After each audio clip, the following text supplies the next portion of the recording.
Module 6 হচ্ছে completing order and scaling your career. মানে হচ্ছে তুমি যত বেশি অর্ডার কমপ্লিট করবে, যত তোমার 5 স্টার রিভিউ হবে প্রোফাইলে, তুমি তত আপওয়ার্কের ক্যারিয়ারে স্কেল করতে পারবে। এখানে বলছে ডেলিভার ক্লিন, মানে ক্লিন প্রজেক্ট সাবমিট করো যেখান থেকে ক্লায়েন্ট বুঝতে পারে যে তোমার পারফরমেন্স কেমন হয়েছে। ডেলিভার অ্যাহেড অফ ডেডলাইন, মানে তুমি যদি ক্লায়েন্টকে বলো যে তোমার 5 দিন সময় লাগবে আর তুমি যদি 3 দিনের মধ্যে কাজটা ডেলিভার করতে পারো, তাহলে কিন্তু ক্লায়েন্ট তাতে খুশি হবে এবং তোমার রেপুটেশন বিল্ড হবে। ফ্রি রিভিশনস, ক্লায়েন্ট যদি বলে যে না আমার এই কাজে হচ্ছে না, আমার এটা পছন্দ হয়নি, আমার ডিজাইনটা পছন্দ হয়নি, আমাকে একটু চেঞ্জ করে দাও, আমার আরও 2টো রিভিশন লাগবে, সেক্ষেত্রে তুমি ক্লায়েন্টের সাথে আগের থেকে কথা বলে নেবে যে তোমার কটা রিভিশন লাগবে, তুমি কটা রিভিশন দিতে পারবে। বলার পর কিন্তু তুমি কাজ শুরু করবে, তার আগে কিন্তু হবে না। তাও যদি ক্লায়েন্ট বলে যে ঠিক আছে চলো একটা আধটা করার জন্য তোমরা কিন্তু কনসিডার করতে পারো, তাতে তোমার রেপুটেশন ভালো হবে। রিকোয়েস্ট অফ 5 স্টার রিভিউ, তোমাকে কিন্তু অবশ্যই জবটা কমপ্লিট হওয়ার পর 5 স্টার রিভিউ ক্লায়েন্টের থেকে চাইতে হবে। ক্লায়েন্টের এত সময় নেই মনে করে তোমাকে রিভিউ দেওয়ার, এইটা আমাদের ফ্রিল্যান্সারদের কাজ, যেটা আমরা ক্লায়েন্টকে রিভিউ চাওয়াটা আমাদের দরকার, আমাদের প্রোফাইল ভালো হয় যাতে, বিল্ড হয় যাতে, করার জন্য ক্লায়েন্টকে আমাদের অবশ্যই জব শেষ হওয়ার পর বলতে হবে যে একটা 5 স্টার রিভিউ, আর যদি 1 লাইন বা 2 লাইন যদি ভালো কিছু লিখতে পারে যাতে ইন ফিউচার অন্য ক্লায়েন্টরা এসে আমাদের দেখতে পারে আমরা কিরম কাজ করেছি। Build long term client relationship, মানে লং টার্ম ক্লায়েন্ট রিলেশনশিপ হচ্ছে যে তুমি 6 মাস, 1 বছর, 2 বছর সেম প্রজেক্টের উপর কাজ করছো, এটাকে লং টার্ম ক্লায়েন্ট রিলেশনশিপ বলে। অনেক সময় হয় যে 1 সপ্তাহ কাজ করলাম, 1 মাস কাজ করলাম, তারপর আর ওই ক্লায়েন্টের সাথে কাজ করলাম না, রিপিট করলাম না, সেইটা ক্ষেত্রে আমরা ওটাকে কিন্তু শর্ট টার্ম কাজ বলি। এরকমও হতে পারে আমাদের কোনো শর্ট টার্ম প্রজেক্টে এসছে, আমরা করে দিলাম, ক্লায়েন্ট জব পোস্ট ক্লোজ করে চলে গেল। চেষ্টা করতে হবে আবার 6 মাস পর, 3 মাস পর, 1 বছর পর সেই ক্লায়েন্টটা যেন আবার তোমার কাছে ফিরে আসে, তোমাকে দিয়েই যেন কাজটা করায়। তো সেই জিনিসটাকে মাথায় রেখে কাজ করতে হবে। ওয়ার্ক টুয়ার্ডস ব্যাজেস, যেরকম আপওয়ার্কে বিভিন্ন রকম ব্যাচ আছে, যেরকম rising talent, top rated plus, এরকম ব্যাচ আছে। তোমরা যখন নতুন প্রোফাইল বানাবে তোমাদের কিন্তু কোনো ব্যাচ থাকবে না। 2টো জব কমপ্লিট হওয়ার পর 5 স্টার রিভিউ পাওয়ার পর তোমাদের কিন্তু রাইজিং ট্যালেন্ট ব্যাচ আসবে। রাইজিং ট্যালেন্ট ব্যাচ দেখে কিন্তু ক্লায়েন্ট বুঝতে পারবে যে হ্যাঁ এ কাজ করা শুরু করেছে, এই ফ্রিল্যান্সারটা দিয়ে আমরা কাজ করাতে পারি। গ্র্যাজুয়ালি রেজ ইউর প্রাইস, যেটা আমি আগেও বলেছি যে একদম চিপ করবে না, কিছু কিছু প্রজেক্ট কমপ্লিট করে আস্তে আস্তে নিজের রেট বাড়াবে।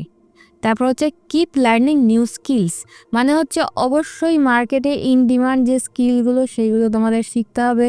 যেরকম এখন এআই এখন ট্রেন্ডিং ব্যাপার চলছে, এআই নিয়ে যারা কাজ করছে তাদের কিন্তু ডিমান্ড সব থেকে বেশি। এছাড়াও বিভিন্ন রকম আরও স্কিল আছে, অ্যাডভান্স এক্সেল, ডিজিটাল মার্কেটিং, এই স্কিলগুলো তোমরা নিজেদের অ্যাকোয়ার করো, যার যে সেক্টরে ইন্টারেস্ট আছে সেই সেক্টরের স্কিল অ্যাকোয়ার করো। আর মনে রাখবে যে মার্কেট কিন্তু চেঞ্জ হচ্ছে, রেগুলারলি আপডেট হচ্ছে, তো তোমাদেরকে সেই আপডেটগুলোর সাথে তাল মিলিয়ে নিজেদের কিন্তু এগিয়ে নিয়ে যেতে হবে, নাহলে কিন্তু তোমরা পিছিয়ে পড়বে। তো অ্যাজ এ নিউ ফ্রিল্যান্সার তোমরা যখন নতুন প্রোফাইল খুলবে বা তোমাদের কাছে যখন নতুন কাজ আসবে, আমি তোমাকে আমার প্রোফাইলে নিয়ে গিয়ে দেখাচ্ছি। তো দেখো আমি এখন আমার আপলোড প্রোফাইলে চলে এসেছি, তোমাদেরকে আমি দেখাবো অ্যাজ এ নিউ ফ্রিল্যান্সার তোমরা কি করে নিজেদের আপওয়ার্ক প্রোফাইলে নতুন কাজ যখন পাবে সেটা খুঁজে পাবে। তো তোমরা এখানে ডেলিভার্ড ওয়ার্কে যাবে, এখান থেকে গিয়ে দেখো ইয়োর অ্যাক্টিভ কন্ট্রাক্ট, এই সেকশানটায় ক্লিক করবে। এখান থেকে ক্লিক করলে তুমি দেখতে পাবে তোমার এখন কটা অ্যাক্টিভ কন্ট্রাক্ট আছে, কটা মাইলস্টোন অ্যাক্টিভ আছে, আওয়ারলি কোনটা, তোমার সব এখানে কিন্তু ডিটেলসে লেখা আছে। আমার এটা যেহেতু পুরোনো প্রোফাইল, আমার এখানে সব ক্লায়েন্ট শো করছে, আমার কটা মাইলস্টোন অ্যাক্টিভ আছে, আওয়ারলি কন্ট্রাক্ট কটা অ্যাক্টিভ আছে, সব শো করছে। তোমাদের যেহেতু নতুন প্রোফাইল হবে তোমাদের হয়তো এটা দেখাবে না, তোমাদের এই জায়গাটা ব্ল্যাঙ্ক দেখাবে, কিন্তু আস্তে আস্তে তোমরা কাজ পেতে শুরু করলে তোমাদের কিন্তু আবার এরকমই দেখাবে। তো আমার এখানে দেখো আওয়ারলি 6টা অ্যাক্টিভ আছে, মাইলস্টোন 2টো আছে, অ্যাওয়েটিং মাইলস্টোন 5টা আছে। তো এইভাবে কিন্তু আমরা এখান থেকে আমাদের জব যেটা আমরা করব আমরা কিন্তু দেখতে পারি যে কটা আছে। তোমরা যখন নিজেদের নতুন প্রোফাইল বানাবে তো তোমাদেরও এইভাবেই তোমরা দেখতে পাবে। আর একটা জিনিস, খুব ইম্পর্টেন্ট জিনিস যেটা আমি তোমাদেরকে আজকে দেখাতে চাই, সেটা হচ্ছে স্টেট অ্যান্ড ট্রেন্ডস। এইটা খুব ইম্পর্টেন্ট তোমাদের নতুন প্রোফাইল যেটা হবে সেখানে হয়তো তোমাদের দেখাবে না, কিন্তু আমার যেহেতু পুরনো প্রোফাইল আমি তোমাদেরকে এখান থেকে দেখাচ্ছি। এখানে একটা জিনিস আছে, 12 মান্থ আর্নিং আছে, এখানে জব সাকসেস স্কোর আছে। জব সাকসেস স্কোরটা বোঝা কিন্তু খুব ইম্পর্ট্যান্ট। যার যত ভালো জব সাকসেস স্কোর সে কিন্তু তত বেশি নিজের প্রোফাইলটা শো করতে পারবে, ক্লায়েন্টদের চান্স হবে যে তোমাকে হায়ার করার। এখানে দেখো প্রোফাইল ভিউ আছে, আমার লাস্ট 7 ডেজে আমার প্রোফাইল কীরকম ভিউ হয়েছে, কীরকম আমার তার ইনসাইটস আছে, সেগুলো এখানে পুরোটা দেখানো যাবে। এই ড্যাশবোর্ডটা তোমাদের কাছে খুব ইম্পর্ট্যান্ট, এই ড্যাশবোর্ডটা রেগুলারলি চেঞ্জ হয়, তো তোমরা কিন্তু এইটাকে ফলো করবে। তো আমরা এখানে চলে যাব জব সাকসেস করে। জব সাকসেস করে গিয়ে ভিউ ইনসাইটস করলে আমরা দেখতে পাবো যে এখানে আমার কটা ক্লায়েন্ট আছে, ক্লায়েন্ট স্যাটিসফ্যাকশান, কীভাবে জব সাকসেস স্কোর হয়েছে, লং টার্ম রিলেশন কী আছে, হায়ার আর্নিং কী আছে, এইগুলো সবগুলোর ওপর ডিপেন্ড করে কিন্তু আমার জেএসএস বা জব সাকসেস স্কোরটা তৈরি হয়।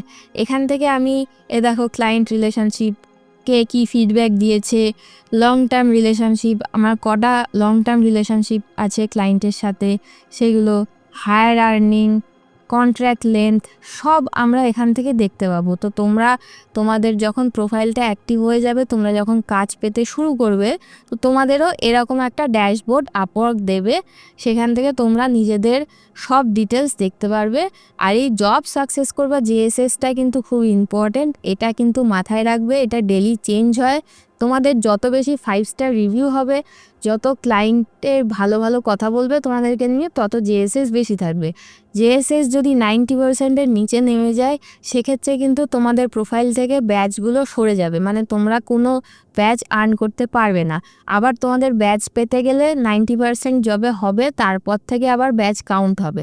তো চেষ্টা করবে সবসময় 90%-এর ওপরেই যেন জেএসএস থাকে, তার নিচে যেন ভুলেও জব সাকসেস স্কোর না চলে যায়। তার জন্য আমাদের ক্লায়েন্টদের থেকে 5 স্টার রিভিউ নিতে হবে এবং আমাদের আপওয়ার্কের ক্যারিয়ার তৈরি করতে হবে। চলো দেখা হচ্ছে নেক্সট মডিউলে।